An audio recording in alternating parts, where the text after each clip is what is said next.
Alors, bonjour Hélène. Bonjour, Hélène Demers de Cénétique, Oui. Une entreprise que tu as confondée avec ton conjoint. Oui. Ça fait 20 ans. Oui. Et vous avez à peu près 36 employés. Est-ce que... Non, là, on est rendu à 43. À 43. Oui, 43. on est à 43 employés. OK. Et toi, tu es la directrice générale. Oui, oui. OK. Oui.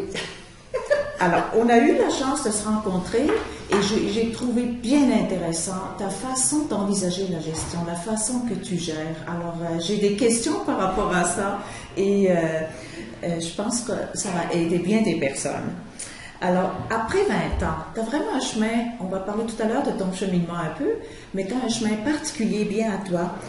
Comment tu décrirais ce style de gestion que tu as? C'est une gestion organique. C'est organique. Okay. C'est organique. Organique, ça veut dire instinct? Non.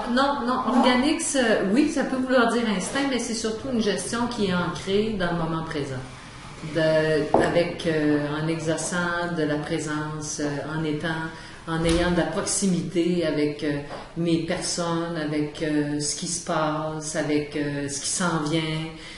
Donc, d'être toujours présente, disponible, pour être capable d'avoir une meilleure compréhension de ce qui se passe dans l'entreprise, dans son day-to-day. C'est comme ça que je le définirais. OK. Fait que c'est organique dans le sens que c'est très lié à l'émotion, très lié à la façon dont je suis, comment je me sens à une journée précise et à la façon que je suis capable de prendre, dans le fond, ce matériel brut-là qui m'est fourni par ce qui se passe autour, puis de quelle façon je suis capable de le traduire et d'en faire une gestion quotidienne. Okay. Alors, dans ce sens-là, oui, tu disais instinct au début, oui, il y a de ça, mais dans mon cas, c'est tellement un état. Je suis tellement dans cet état-là que je ne sais pas la partie qui est de l'instinct et qui fait partie vraiment des compétences que j'ai, qui est un outil de travail que je me sers à tous les jours. Donc c'est pas tranché comme ça. Là. C'est ça ta recette de succès, de t'amener toujours dans le moment présent.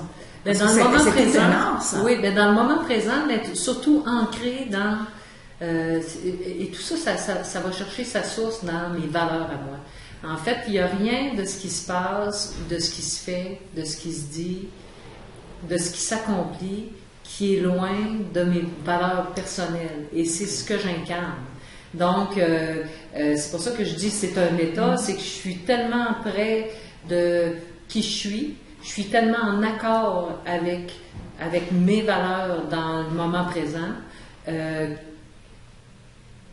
Il n'y a rien qui peut arriver il y a rien qui peut arriver qui va m'étonner dans la gestion quotidienne. Comment tu sais que tu es dedans? Est-ce que tu as toujours été dans ce style-là ou est-ce que ça, c'est quelque chose qui s'est forgé au fil de tes 20 ans? Je dirais plus que 20 ans parce que l'entreprise, c'est une étape dans ma vie. Ça a été une étape dans ma vie, mais il faut dire que ce que j'ai su tirer de mes expériences passées, ce que j'ai appris, ce que j'ai su mettre dans mon sac à dos puis continuer ma route avec, je pense que tout ça a contribué à progressivement faire de moi quelqu'un qui avait de plus en plus confiance en ce qu'elle croyait. Ça s'est bâti avec le temps. C'est pas arrivé, je me suis pas levée un matin et dire ouh, là, je l'ai, là. Non, c'est quelque chose qui s'est vraiment installé et c'est pas seulement des expériences professionnelles qui m'ont procuré ça. Il faut dire que moi, l'avènement des enfants dans ma vie, j'en ai eu 4.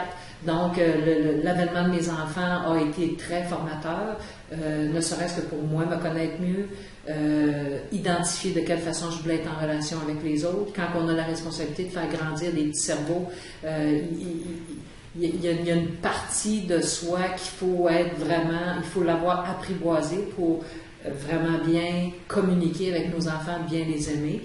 Donc ça, je pourrais dire que ça a été très, très instructif, très positif dans ma vie. Par contre, j'ai rencontré aussi dans mon parcours des personnes clés qui, à un moment donné, ont été capables de m'inspirer ou de m'arrêter pour me faire réfléchir et m'obliger à retourner à l'intérieur de moi-même pour chercher les bonnes réponses et à faire des choix en fonction de moi. Ça, c'est une de tes forces, de faire des choix en fonction de toi. Oui. Tu n'es pas la femme qui va chercher ça à l'extérieur. Non. Tu vas à l'extérieur pour trouver à l'intérieur. Oui, c'est ça, exactement. Tu t'appuies pas sur en fait, l'extérieur, pour moi, c'est une nourriture. Ouais. Alors, l'extérieur est une nourriture, puis en me nourrissant de ça, c'est ce qui me fait cheminer personnellement à l'intérieur de moi. Okay. Oui. Les valeurs, si tu les décrivais juste très brièvement? Ben moi, la grande valeur, moi, c'est l'intégrité, l'amour du travail, la valeur du travail, la constance. La constance, pour moi, c'est la constance dans les relations, dans les amitiés, dans les liens qu'on crée avec les gens. Pour moi, ça, c'est très, très, très important. C'est quelque chose qui est précieux, auquel je fais attention. La famille, on va dire que moi, la famille, et la famille, je la transpose aussi au travail parce que ça fait partie, c'est un de mes grands leviers. La famille, pour moi, ça a été un espace d'affirmation de moi et c'est un espace de tous les possibles. Donc, cet espace-là, j'essaie de le reproduire et dans ma famille avec mes enfants et dans ma famille professionnelle avec mes employés puis avec mon conjoint. Je pourrais dire aussi la rigueur, c'est pas la perfection, vraiment la rigueur, les choses bien faites, les choses dans le respect, dans l'équité, dans l'égalité. C'est quelque chose dans lequel je mets aussi beaucoup d'énergie. Moi, j'aime les choses qui sont bien faites. J'aime les choses quand c'est clair. J'aime quand il n'y a pas de zone grise. Alors, je m'affaire à entretenir ce climat-là. OK. Ben, si on parle de 4 enfants, la famille à la maison, la grande famille de l'entreprise, comment réussis-tu à tout concilier tout ça et trouver du temps, parce que tu m'as parlé, tu as du temps pour toi, tu as du temps pour ton conjoint, pour le couple. Et comment faire ça? Comment tu Mais réussis ça à se faire fait pas tout en même temps. Bonne nouvelle. Maintenant, c'est qu'en fait, maintenant, j'ai du temps pour moi, j'ai du temps pour le couple. Parce que mes enfants sont grands. Quand les enfants étaient plus petits, mon bébé a 19 ans, ma plus vieille a 24 ans, donc j'en ai eu 5 en 5 ans. Alors, c'était très, très demandant. Fait que c'est sûr que le temps que les enfants étaient petits, quand ils ont été adolescents, là, maintenant, c'est des jeunes adultes. Bon, ils ont moins... C'est sûr, j'ai besoin d'être moins présente. Alors, oui, maintenant, je suis capable de concilier. J'ai du temps pour moi, j'ai du temps pour mon couple, j'ai du temps pour mes amis, j'ai du temps pour du travail. J'ai encore du temps pour ma famille. Mais c'est comme si ces sphères-là, dans le temps, l'importance ou la capacité de lui donner de l'espace varie selon les priorités. Quand les enfants étaient petits, c'était la priorité. Maintenant, les enfants ont besoin de vivre le vinaigrette. Là. Ils ont besoin que maman les laisse tranquilles, puis qu'ils ont besoin de faire leurs expériences. Alors, à ce moment-là, les enfants, c'est moins prioritaire. Parce que je sais qu'à l'âge qu'ils sont rendus, s'ils ont besoin, ils vont m'appeler. Le téléphone va sonner, de toute façon. Alors maintenant, ça fait que je suis capable de concentrer mieux mes énergies dans mon couple, de maintenant rapatrier l'énergie dans le couple, de prendre comme une espèce de nouveau départ, parce que là, on se retrouve nos deux. On est tous les deux début cinquantaine, donc c'est une période qui est demandante aussi au niveau des changements, autant pour moi que pour mon conjoint. Mais on y arrive. On y arrive parce qu'on s'est toujours respecté, on s'est toujours, comment je pourrais dire, on a toujours fait attention l'un à l'autre en étant conscient des saisons de l'un et de l'autre dans la vie. Alors oui, concilier, si je fais la moyenne de ma capacité de concilier sur ma vie, oui, ça se fait. Mais le piège, c'est que ça se fait pas tout en même temps. Puis dans une même journée, on peut pas être dédié autant à la famille qu'au couple, que pour soi, que pour les amis, que pour le travail. Ça arrive des fois, moi, il y a plusieurs, dans ma vie, il y a des matins où je m'assoyais au coin de mon lit puis que je pleurais parce que j'en avais par-dessus les baskets. Puis, un coup que j'avais fini, je repartais, puis je commençais ma journée, puis je choisissais ce que je voulais faire. Je me disais, bon, ben là, c'est ça que j'ai à faire aujourd'hui. Est-ce que c'est ça que je veux faire? Oui, c'est ça que je veux faire. Bon, ben allez, organise-toi, ma grande, puis organise-toi pour que les choses arrivent. Mais le syndrome de la perfection, que tout arrive égal, À un moment donné, j'ai lâché prise par rapport à ça. Ouais. Je faisais du mieux que je pouvais. Oui. Ce que j'ai trouvé très intéressant, c'est que quand tu disais justement ce que tu viens de dire par rapport à... Tu avais des émotions, à un moment donné, sur le coin de ton lit, et tu laissais sortir ça prenait 5 minutes, et une fois sorti, tu refusais tes choix. Oui, tout à fait. Oui, parce que c'est pas... en fait, c'est que je me suis donné cette permission-là. Ouais. Tu sais, en fait, moi j'appelle ça j'ai été indulgente envers moi-même. Tu sais, c'est dans le cadre d'un travail, tu sais, dans le cadre d'une entreprise, je peux pas gérer mon personnel, c'est sûr, comme je gère mes enfants. C'est sûr que puis je peux pas devant mon employé m'asseoir au coin de mon lit, pleurer devant lui. Tu sais, on s'entend, je peux pas faire ça. Il y a une façon de faire au travail qui est très différente. Les émotions n'en sont pas moins présentes au moment où ça gère. Sauf que quand on est dans le cadre d'un travail... Comment tu les gères à ce moment-là? En fait, c'est géré à travers...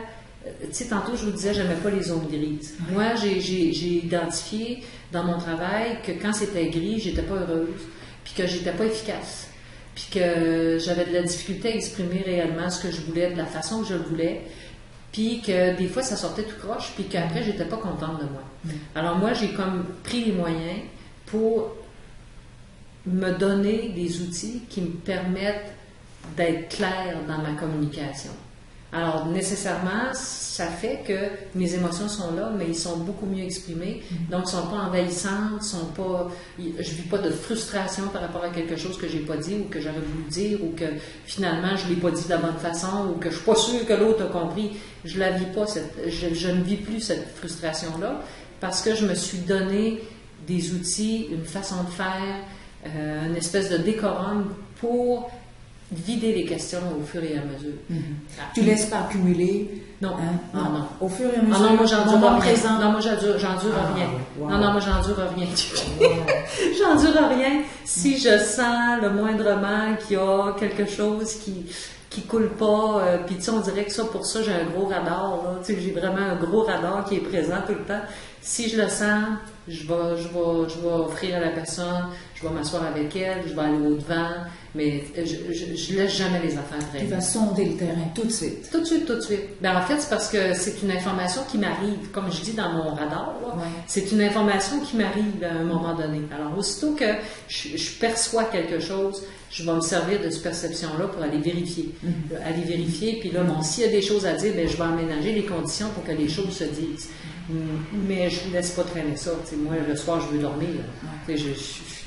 Donc, ce que j'entends, c'est vraiment une rigueur. Tu ne laisses pas passer. Non, rien qui passe. Et en même temps, cette femme très créative qui a un scan, qui est très perceptive, pas très perceptive, je crois que c'est ça. Oui, on peut dire ça. Et qui fait nourrir l'un l'autre, qui prend vraiment ces deux hémisphères du cerveau pour faire une gestion qui intègre vraiment des valeurs masculines et féminines. Moi, je trouve que... Oui, mais moi, je suis comme ça. Oui. En fait, je suis comme ça. Fait que je ne pourrais pas être autrement. Oui. J'aurais pas pu apprendre ce que je fais ou mes façons de faire. J'aurais pas pu apprendre ça à l'école. D'ailleurs, le HEC, on faisait partie d'un mémoire de maîtrise, justement, sur la gestion créative. Et, nous, on le voit dans l'espèce de partage de tâches que mon conjoint et moi, on est vraiment un diable à deux têtes, là. On a vraiment nos champs de compétences. Il y a une complémentarité là-dedans. Puis moi, dans ma sphère à moi, j'ai tout l'espace que j'ai besoin pour me développer, m'accomplir, apprendre, mettre de l'avant des nouvelles choses, essayer des nouvelles affaires. Tu sais, en fait, j'ai comme bien intégré, je crois, le caractère jardinier de mon travail. J'adore le jardinage. Moi, j'adore planter des affaires, puis les regarder pousser, puis dire « Ah, mais là, c'est pas la bonne affaire, c'est pas la bonne graine, c'est pas la bonne fleur pour ce que j'ai besoin. » Alors, on recommence, ou on va y mettre un tuteur pour que ça... Ça, là,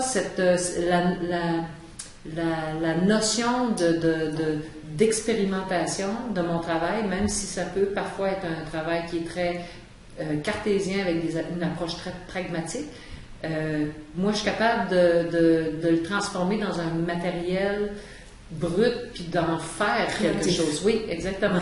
D'appliquer la créativité dans ça. Tu sais, mon chum, il me dit tout le temps, comment tu fais pour faire de la comptabilité à journée longue? Moi, faire de la comptabilité, écrire des lettres en RH, rencontrer moi, j'ai pas l'impression que je fais toujours de la comptabilité. Puis j'ai pas l'impression que je le fais toujours de la même façon non plus. Puis quand je viens que je sens une routine, je me trouve quelque chose à inventer pour justement aller plus loin encore de ça. En fait, tu parlais de valeur tantôt. Moi, je pense que la création, oui, mais je pense que je suis profondément innovatrice.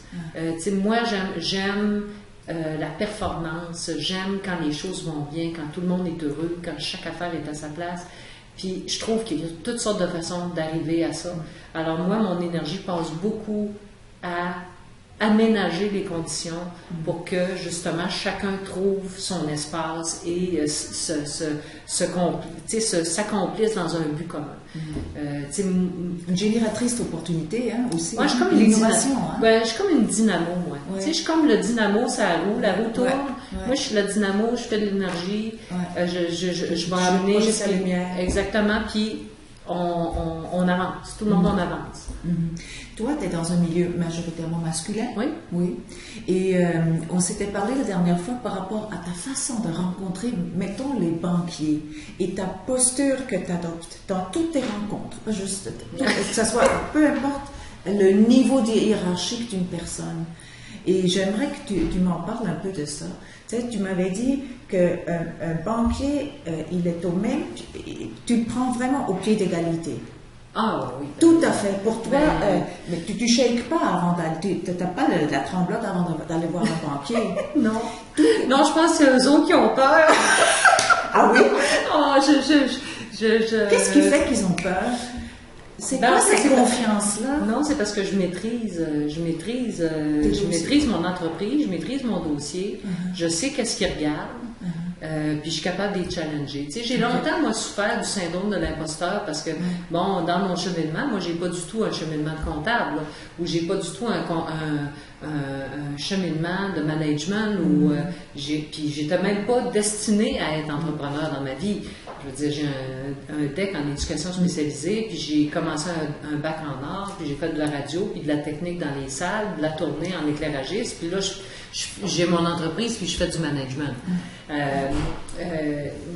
Fait que j'ai longtemps souffert de ça, de justement de ne pas avoir été formée dans une école d'administration, puis à me dire, ces gens-là ont un bac, puis ils ont le MBA, puis là, tu sais, moi, j'ai pas. Et à l'usage, je me suis aperçue que dans l'histoire de mon entreprise, quand il y a un risque à prendre, c'est moi qui le prends. À partir du moment que c'est moi qui le prends, il n'y a pas personne qui va venir me dire quoi faire. Il n'y a pas personne qui va venir essayer de m'expliquer comment je vais gérer mon entreprise.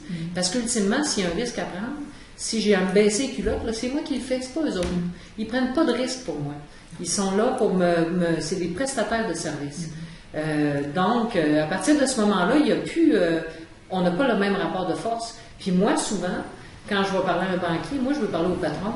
Moi, parler à un directeur de compte, ça ne m'intéresse pas, il décide de rien. C'est un porteur d'eau, là. C'est moi, là, je veux parler à celui qui décide. Moi, je décide dans la vie, moi, je veux parler à celui qui décide. Alors, moi, je vis avec le temps, puis avec les années plus difficiles, puis justement, où il a fallu mettre l'épaule à la roue, mon conjoint et moi, aller chercher nos économies, réinvestir pour maintenir l'entreprise à flot. Maintenant, j'en ai plus de syndrome de l'imposteur. Puis je vous le dis, quand un banquier sait qu'il vient me rencontrer, des fois, ils se mettent à 3 pour venir me rencontrer. Parce que il n'y a pas rien qu'ils peuvent me dire qui va me déstabiliser. Au contraire, moi, je vais leur demander de faire le devoir. Ils sont exigeants avec moi, moi, je vais être exigeante avec eux autres. C'est un échange, là. On est des partenaires là-dedans. Et s'ils ne veulent pas jouer le jeu du partenaire, ben là, à partir du moment que c'est moi qui parle, c'est moi le boss. C'est simple comme ça. C'est vraiment la position haute. Hein? Tu arrives là avec la position haute. Oui. Il y avait une des questions que j'avais quelque part là-dedans qui disait, qu'est-ce que le fait que tu n'aies pas suivi de formation en gestion, qu'est-ce que ça t'a permis de faire, de développer? Ça m'a permis d'utiliser justement la créativité que tu parlais tantôt. C'est ça que ça a permis de faire. Parce que quelqu'un, en tout cas moi, je suis créative, mais en plus je suis curieuse. Alors moi, au lieu d'aller chercher un cours plus généraliste, Dans tout mon cheminement, je suis toujours allée me former. J'allais au HEC dans les séminaires pour les cadres. À un moment donné, j'avais besoin d'être formée en rédaction de contrat parce que j'avais des chicanes de contrat avec le Cirque du Soleil. J'allais suivre 2 sessions intensives de 2 semaines chacune. Puis à un moment donné, c'est moi qui ai écrit un contrat au cirque. Puis ils en ont vomi tellement que... Puis là, je leur ai dit, ben là, vous comprenez, moi, le cœur que j'ai quand je reçois vos contrats, j'ai dit, maintenant, là, on va s'asseoir ensemble, on va écrire un contrat qui me convient puis qui vous convient. J'ai dit, là, on va faire quelque chose de win-win. J'ai dit, si vous voulez jouer la game, là, on écrit des contrats, je suis capable de faire ça aussi. J'ai pas besoin d'être avocate pour ça. J'ai juste besoin d'avoir de la jugeote, d'être suffisamment curieuse puis brillante pour être capable d'intégrer rapidement ce que j'ai à intégrer, puis de l'actualiser tout de suite. C'était vrai pour ça, c'était vrai pour les cours de management, c'était vrai pour les cours en intelligence émotionnelle, ça a été vrai pour tous les cours que j'ai suivis. Alors, qu'est-ce que ça m'a donné si j'avais suivi un cours? Probablement que ça m'aurait enfermé dans un cadre, mais j'aurais pas été bien là-dedans. Tu sais, ça fait longtemps que je le sais que j'aurais pas été bien là-dedans. Puis c'est d'ailleurs probablement pour ça que je suis mon propre patron. Je suis pas bien d'une boîte. Alors là, avec finalement l'espace que je me suis donné dans mon entreprise, ben je pense, moi mon MBA, ça fait longtemps qu'il est fait là. Tu sais, avec tout ce que j'ai vécu là, je retournerai pas à l'école pour faire ça. Puis j'irais pas non plus. Tu sais, retourner à l'école, j'irais pour moi. J'irais faire un bac en histoire de l'art, comme je te disais, ou j'irais faire un cours d'aquarelle. Mais là, je le ferais pour nourrir mon âme à moi. Parce que mon école, je la vis à tous les jours. À travers les expériences que je vis, je en retire tout de suite beaucoup d'enseignements. Alors, pourquoi j'irais maintenant dans une école après 20 ans? Peut-être comme enseignante. Bon, peut-être. Hein? Mais une gestion créative, innovante, rigoureuse. Oui, peut-être. Mais même encore. Mais à mon âge, ben, tu sais, à mon âge, je suis pas vieille. Non, je suis jeune encore, mais j'ai d'autres projets. Ouais. Ce que j'ai entendu chez toi, c'était un grand besoin de liberté. Ah oui, moi je suis... D'ailleurs, je veux juste monter un petit peu la caméra pour qu'on voit l'ours là dans la peinture en haut, là, oui. Cet ours rouge là. Tu sais, c'est un animal sauvage. On peut pas l'enfermer au risque de le rendre très malheureux. Et puis t'as quelque chose, hein, oui, je suis un ours. Mais tu sais, t'es libre, t'es une femme libre. Tu sais, tu pourrais te sentir prisonnière de l'entreprise, mais c'est pas ça, pas du tout. Tu t'es créé de la liberté à travers l'entreprise. Mais moi, là, j'ai toujours dit, moi, l'image que je préfère quand je parle de mon entreprise, c'est la fourchette. Tu sais, quand on mange, on a besoin d'une fourchette. Si on n'avait pas la fourchette, on ne serait pas capable de se nourrir. Moi, ma fourchette, dans mon développement personnel, ça a été mon entreprise. Moi, mon entreprise m'a permis de me développer au quotidien, de me nourrir de toutes les façons possibles, de faire des rencontres extraordinaires, de m'inspirer, d'inspirer d'autres gens, de finalement être dans cette espèce de vortex-là, de brassage d'énergie de toutes sortes, qui fait que je me sens très, très épanouie.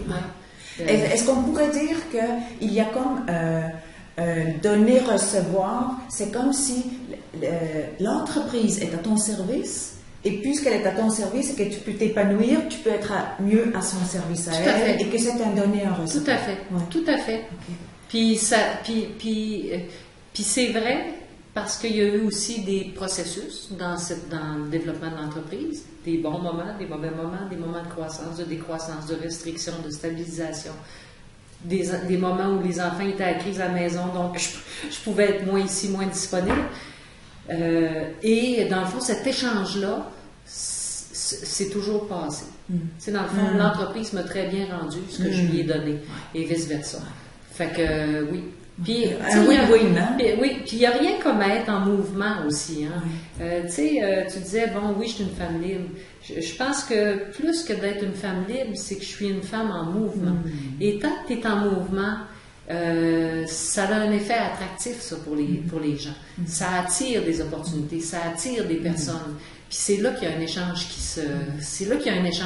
qui se passe. Parlons d'attrait, moi je veux juste aller un peu dans la petite cuisine là, de la gestion, hein, que des fois ça nous donne du fil à retordre. C'est quoi, mettons, ta recette de succès à l'embauche? Comment tu évites de te trouver avec des personnes qui ne fitent pas avec ton entreprise? Comment tu t'y prends? Et Seigneur, ça là, c'est quasiment de la magie. Ah, parlez-nous de ça! Non, mais en fait, c'est presque de la magie parce que ce qu'il faut comprendre, c'est que l'équipe de travail ici est relativement stable. Tu sais, sur les, tu sais, je disais, là, on est rendu 43, mais tu sais, notre noyau dur, c'est une trentaine de personnes. Il y a des gens que ça fait 10, 15 ans, 20 ans qui travaillent, qui sont là depuis les tout débuts. Donc, l'entreprise est relativement stable, puis je pourrais même dire que c'est des gens qu'on a choisis. Puis c'est ça qui se passe à l'embauche. C'est qu'on les choisit. On décide qu'on veut qu'ils viennent travailler chez nous. Et pas l'inverse. C'est pas les gens qui font application puis qui acceptent un travail ou qui acceptent pas un travail. C'est nous, dans le processus d'entrevue, puis tu sais, comme moi, quand je passe des entrevues, ou mon directeur d'usine, ou mon directeur des opérations, quand il s'assoit avec quelqu'un, à quelque part dans le processus d'entrevue, on décide que oui, cette personne-là, ça serait quelqu'un qui serait avec une bonne contribution pour notre équipe. Puis de toute façon, les personnes qui correspondent pas ou qui sont pas capables de suivre notre fonctionnement et nos standards, de répondre à nos standards de qualité, ils restent pas. Ils survivent pas. Alors, tu sais, ils partent par eux-mêmes? Ah, ils partent par eux-mêmes. On n'a pas besoin de mettre les gens dehors. Ils partent par eux-mêmes. Ils s'éliminent par eux-mêmes parce que la force du groupe fait que si ça ne fit pas, la personne ne trouvera jamais sa place. Alors, c'est pour ça que je dis que c'est un peu magique. Ça se passe à plusieurs niveaux. Ça se passe pas juste à mon niveau, puis pas juste au niveau de mon directeur du directeur d'usine. Ça se passe vraiment avec toute l'équipe. Les éléments indésirables s'éliminent d'eux-mêmes. Puis à l'inverse, les gens qu'on a choisis, comme je te racontais, qui ont choisi dans le passé de partir parce que bon, ils aspiraient à d'autres choses ou ils voulaient vivre d'autres expériences ou tout ça, parce que tu peux pas attacher quelqu'un sur sa chaise et dire non, tu pars pas. Alors, moi, j'essaye toujours de me réjouir tu sais, quand moi, je vois quelqu'un qui veut essayer quelque chose, ça me réjouit, je me dis, hey, il risque quelque chose, puis il met des certitudes en jeu, hein, quand on essaie quelque chose. J'ai toujours de la peine parce qu'ils partent, je les perds puis je les aime, mais je me dis, bon, ben ils reviennent. Ils sont toujours revenus. Ils vont faire 1 an, 2 ans, ils essaient. Il y en a un qui a essayé d'être professeur, un autre qui voulait essayer dans un autre milieu de travail, un autre qui voulait essayer un autre corps de métier. Ils sont tous revenus. C'est vraiment cette magie, cette force d'attraction là, que vous exercez, là. Oui. Pas juste toi, mais toute dans l'équipe. l'entreprise, oui. OK. Oui. Mais maintenant, je ne peux pas m'imaginer qu'il n'y ait jamais des travaux qui se passent, mettons, quand il y a vraiment, mettons, une grosse erreur qui se produit, il y a une contre-performance. Comment tu gères ça? Ça arrive pas, ça. Des mises à pied non plus? Jamais? Ben, oui, des contre-coups. Quand on a vécu des moments de décroissance, c'est arrivé qu'on a eu... Comment tu fais ça à ce moment-là? Ben, je m'assois avec... dans les moments où les situations les plus dramatiques, là, où là, il fallait faire vraiment des mises à pied massives, donc 6-7 personnes qui sortent la même semaine, mais là, en fait, on ne fait pas de cachette, là. On s'assoit avec tout le monde, on explique ce qui se passe, on explique les choix face auxquels on est, et puis on explique les solutions qu'on a choisi d'appliquer. Puis, quand on a fait ça, de toute façon, ce sont des gens qu'on a tout rappelé. C'est tous des gens qui sont revenus. Parce que de toute façon, les gens, nos gens, quand ils sont face à une situation comme celle-là, ils veulent pas. Il y a mieux être sur le chômage 4-6 semaines que d'aller travailler ailleurs. Ils ne veulent pas aller travailler ailleurs, ils veulent revenir. Mais c'est sûr qu'émotivement, pour nous, c'est difficile parce que Martin et moi, c'est vraiment pas ce qu'on préfère faire. Heureusement, on le fera probablement pas dans les prochaines années, mais c'est arrivé par le passé.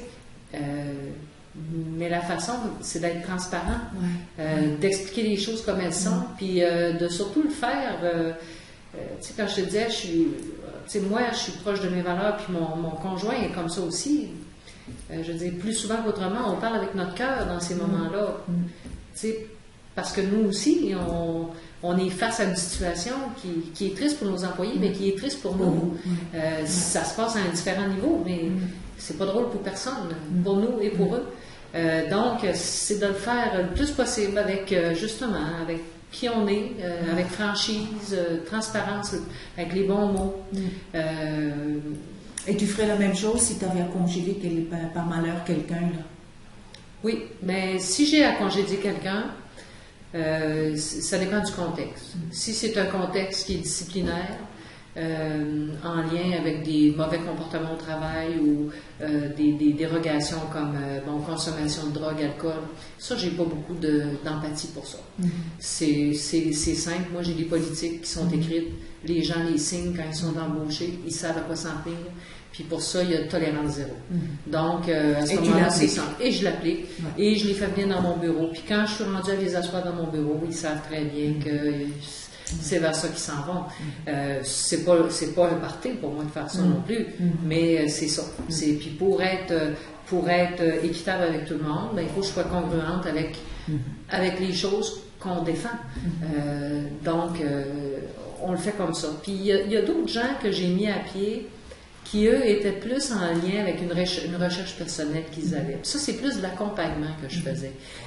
J'avais, entre autres, dans l'atelier, à un moment donné, une femme soudeuse qui est exactement de mon âge, mais vers 40 ans, parce que les femmes, on le sait, on peut faire des métiers là, traditionnellement masculins, mais il y a une réalité qui nous rattrape un moment donné, c'est que la structure musculaire n'est pas la même. Et une femme soudeuse d'une shop, ben, ça vieillit pas toujours bien. Alors, dans le cas de cette travailleuse-là, on a échangé pendant presque 1 an et demi, parce qu'elle se questionnait beaucoup sur son travail. Puis ici, elle n'avait pas vraiment de façon de se repositionner parce qu'elle était limitée dans ce qu'elle savait faire. Elle était excellente dans ce qu'elle faisait, mais limitée au niveau de ses compétences. Il aurait fallu investir beaucoup de temps et d'argent pour qu'elle se développe dans d'autres choses, puis c'était pas son intérêt. Et à force d'échanger, à un moment donné, moi, je l'ai aidée comme à voir clair dans qu'est-ce qu'elle voulait vraiment. Donc, tu as vraiment fait de l'accompagnement. Oui. Puis, c'est vraiment un saut, de l'amener à sauter en parachute, mais à lui donner confiance que son parachute allait s'ouvrir. Et finalement, ben, elle est partie, est allée faire sa formation comme préposée aux bénéficiaires. Elle adore son travail. Elle revient ici aux 2-3 mois. Elle vient nous saluer, mais elle est complètement heureuse dans son nouveau choix, dans sa nouvelle réorientation de carrière.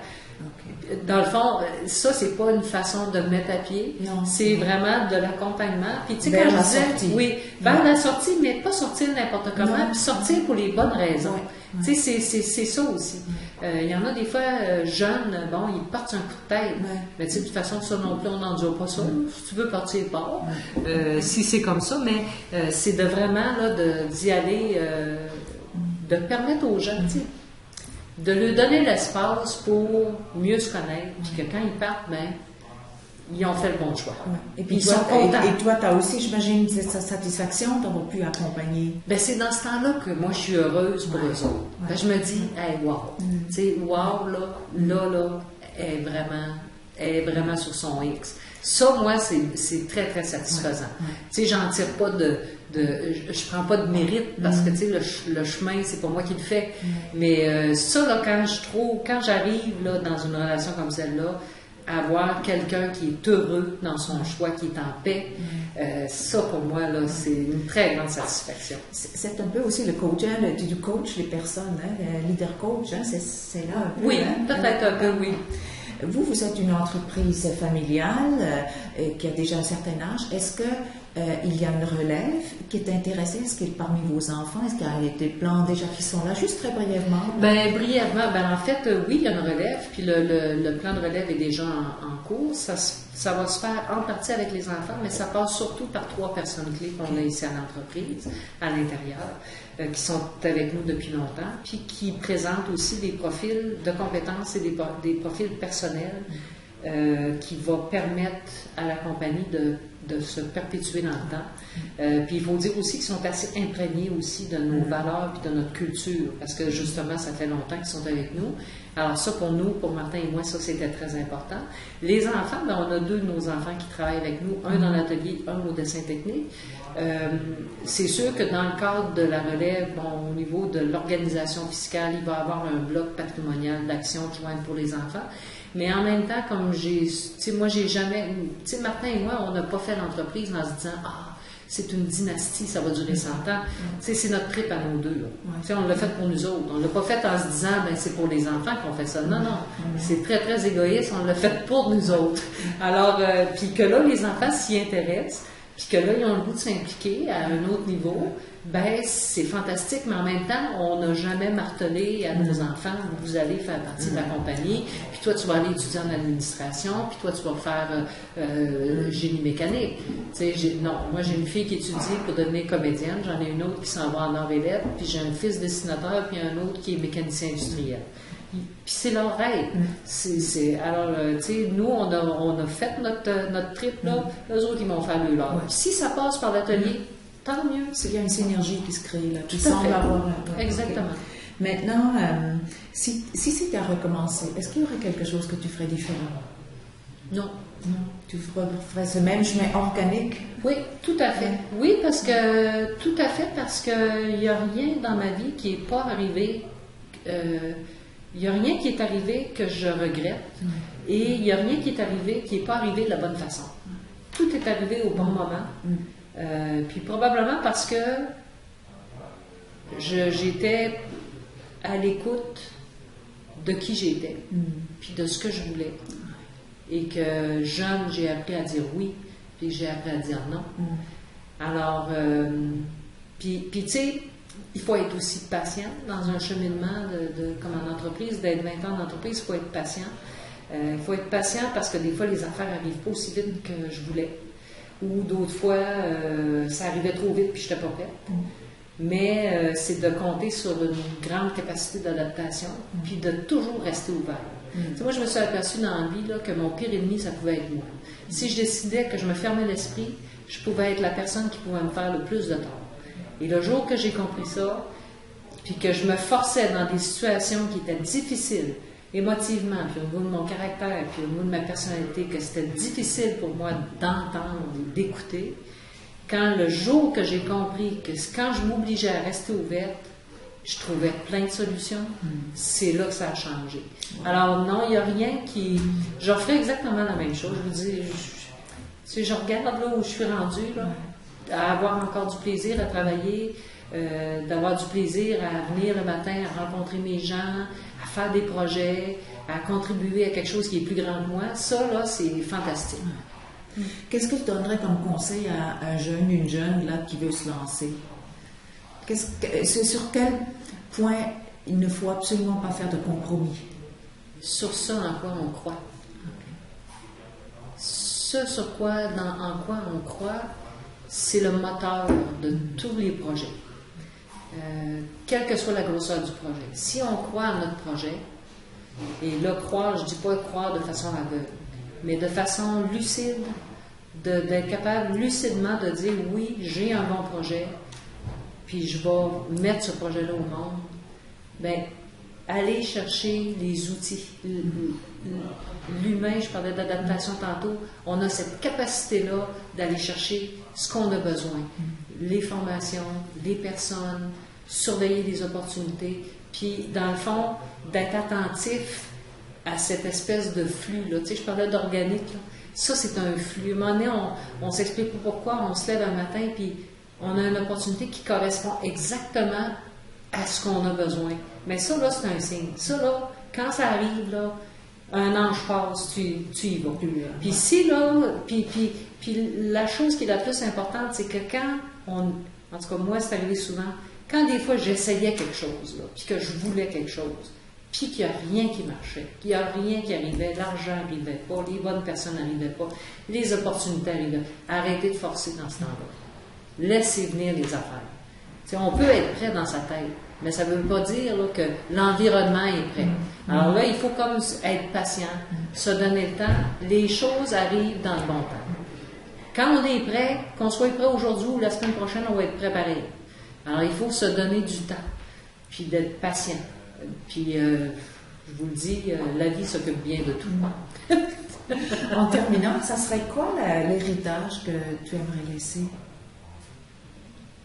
Et ça, là, c'est vraiment une question que je me suis jamais fait poser ça. l'héritage que j'aimerais laisser,